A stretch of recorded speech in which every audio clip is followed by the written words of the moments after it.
So what's going on guys, Kids here and welcome back to a brand new video. For today I will rank every single best and most powerful weapon in Black Myth Wukong. Although this game has only one weapon type, there are different variations that you can use, and each one of them has its own unique stats and bonus effects that can help you to fight extremely hard bosses and much more. So if you're looking for the best of the best, then let's get right into it. So let's move over to the first S tier weapon, and it is the best overall weapon in the whole game, which is a mystical weapon called the Jingubang. This staff is hands down the most powerful weapon in Black Myth Wukong, and its unique effect prevents your focus points bars from automatically depleting. This means that you will deal maximum damage to your enemies at all times. Moreover, the Heaven's Equal bonus will boost the critical hit rate after using a spell, and it will also reduce your spell cooldowns. Unlike other normal weapons, the Jingubang staff is part of the Monkey King's armor set, and it counts as the 5th piece. The Monkey King set you can craft in chapter 6, after completing quests and collecting necessary materials in the Mount Huaguo region. And the weapon itself you can't actually craft, but it can be only found by playing through the game and experiencing the main storyline. If you are interested in the best Monkey King build, then click my link in the description or just scroll through my channel and you will find a full build guide for this weapon and armor set.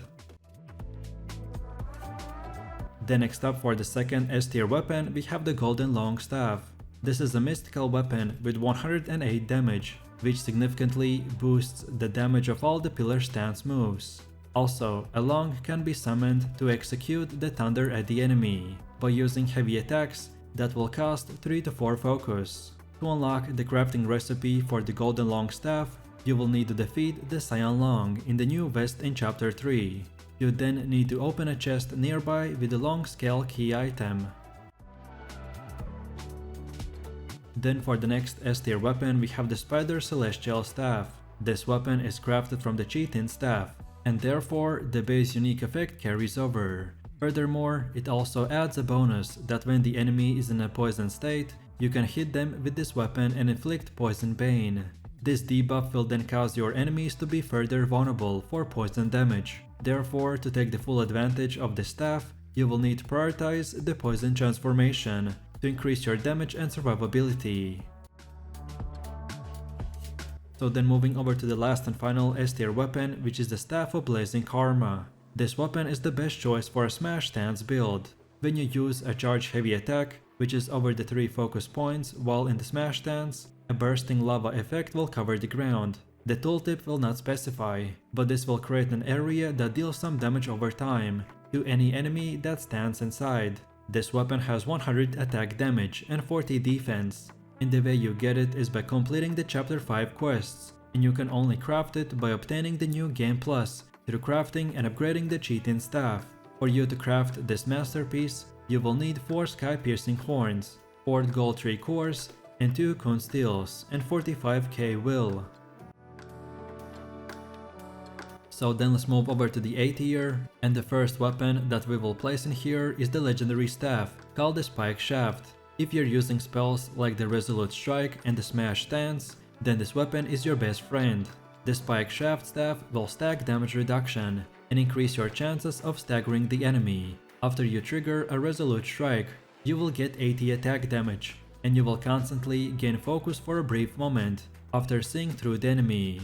You can unlock this weapon as soon as you receive the Cosmo Radiance in the Gold Tree core, and you can simply do this by playing the main storyline. Then for the next A tier weapon, we have the Visionary Centipede Staff. This staff is on the same crafting tree as the Chitin and Spider Celestial, and is therefore quite similar to both. The base of the unique effect grants you some health recovery for each focus point you spend in a charge heavy attack. However, the Visionary Centipede will give you an even greater boost. So as long as the enemy is in a poison state, using this staff will massively increase your health recovery. Therefore, the Visionary Centipede is a staff that will require for you to use the poison transformation, so that you can inflict the poison state on the monsters. Without this, you will not get the full benefit of the additional survivability that the staff can provide. This weapon will give you 90 attack and 10% critical hit chance, The way you get this staff is by defeating the centipede boss and then crafting it by using all the materials that you will get from the boss in very close proximity quests. Then next up we have the Chitin staff, and we will place him right in the A tier. This is a good option for players looking for some help with survivability, while at the same time maintaining the ability to go on the offensive. Focus points are a resource that you build by landing successful hits on the enemy. Charging and perfect dodge maneuvers are options as well, and once you have filled up the bars of focus points, then you can spend them to deal additional damage with a powerful blow. When you use the Chitin staff, each time you land a heavy attack using focus points, each point you consume will also slightly recover some health, so therefore this staff can give you a life steal and help you to stay alive during difficult boss fights. You can craft this weapon in the chapter 4 by collecting 1 venomous hair, 1 refined iron sand, 2 Jagoi cores, and by spending 1200 will. This weapon is easy to get and very beginner friendly. Next up, for the next A tier weapon, we have the Chew Base Spear. This weapon is primarily meant for use with a thrust stance build, and will be the only way that you can trigger its unique effect. This will allow you to integrate spear skills into your light attack combos. Furthermore, it will increase the damage dealt by any thrust stance move. This weapon only comes with attack stat and does not include any helpful secondary stats. However, as an epic level weapon, this is something that you will want to acquire if you plan on using the thrust stance a lot. Then for one of the last A tier weapons, we have the Adept Spine Shooting Fuban Staff. His special effect is that upon a successful hit with a charged heavy attack, each focus point will slightly recover health, but only when you attack enemies nearby with the spine shooting from the staff itself. This weapon can be only obtained in the new Game Plus through crafting and upgrading to the Chitin staff. To craft it, you will need 4 sky-piercing horns, 4 gold tree cores, 2 Kun steels, and 45k will. And then for the last and final A tier weapon, we have the Loongwreathe staff. This cool weapon will increase the damage dealt by all of our pillar stance moves. To unlock the crafting recipe for the Loongwreathe staff, you will need to defeat the Black Loong in the Yellow Wind Ridge, or the Red Loong in a Black Wind Mountain. You then need to open a chest nearby with the Long Scales key item. As I said, you can unlock the recipe for this weapon after defeating either of those bosses, and then opening the chest, which you can then craft at any shrine. So let's move over to the B tier, and the first weapon that we will place in here is the Rat Sage Staff. Triggering the unique effect of the Rat Sage Staff is complex, but the resulting Sandstorm is worth it. To bring the Whirlwind to life, you must use a mobile staff spin on the 4th move of your light attack combo. Moreover, you need to trigger a mobile staff spin by moving forwards while using your regular staff spin. Therefore, on the 4th move of your light attack combo, you will want to use a staff spin while walking forwards. Doing this correctly will create a Sandstorm that increases the attack range and damage. This will take practice before you can trigger this effect, but when you do it, it will increase your DPS by massive amounts. Then for the next B tier weapon, we have the Kang staff. This epic staff has unique effect that transforms the Punishing Downpour ability so that he deals thunder damage instead of basic damage. Punishing Downpour is a martial arts skill that you can trigger after the 6th successful hit with the first 4 moves light attack combo. And then the light attack finisher will deal extra AoE damage. Furthermore, it is possible that the Thunder Cage damage will provide some kind of knockback or inflict a stun on the enemies. The benefit that the Kang staff provides has very narrow focus on a single ability, but if you have the skills to regularly execute Punishing Downpour, then it could be well worth it. Then for one of the last B tier weapons, we have the Cloud Patterned Stone Staff.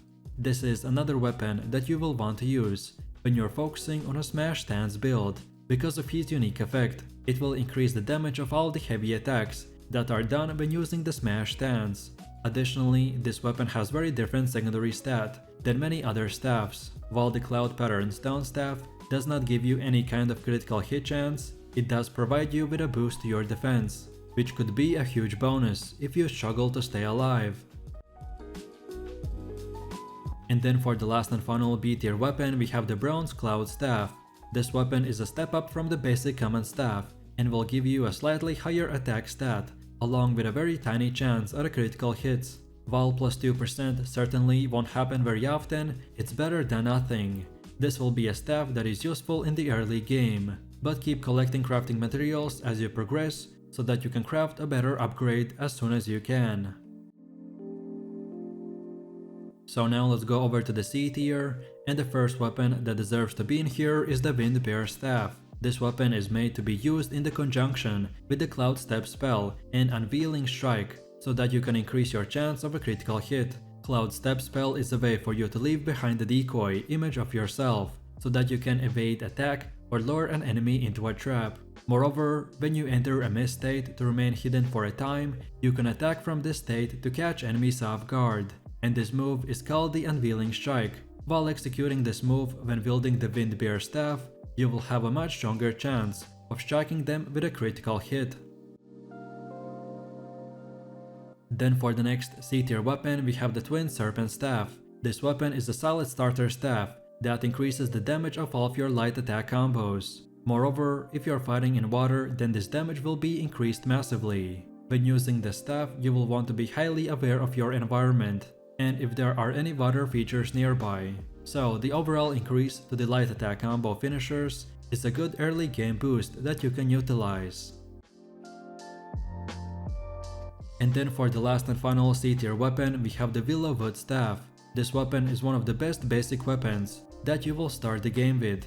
It has a very low attack stat and also has absolutely no critical hit chance. Furthermore, it does not have unique effect. However, it will eventually have several new upgrade forms that you can craft from it. This includes the Wind Bear, the Rat Sage and the Kang Staff. Therefore, you will want to prioritize collecting the necessary ingredients so that you can upgrade the staff to something stronger as soon as possible. So with that said, I really do appreciate everyone for watching guys, and I hope you enjoyed it.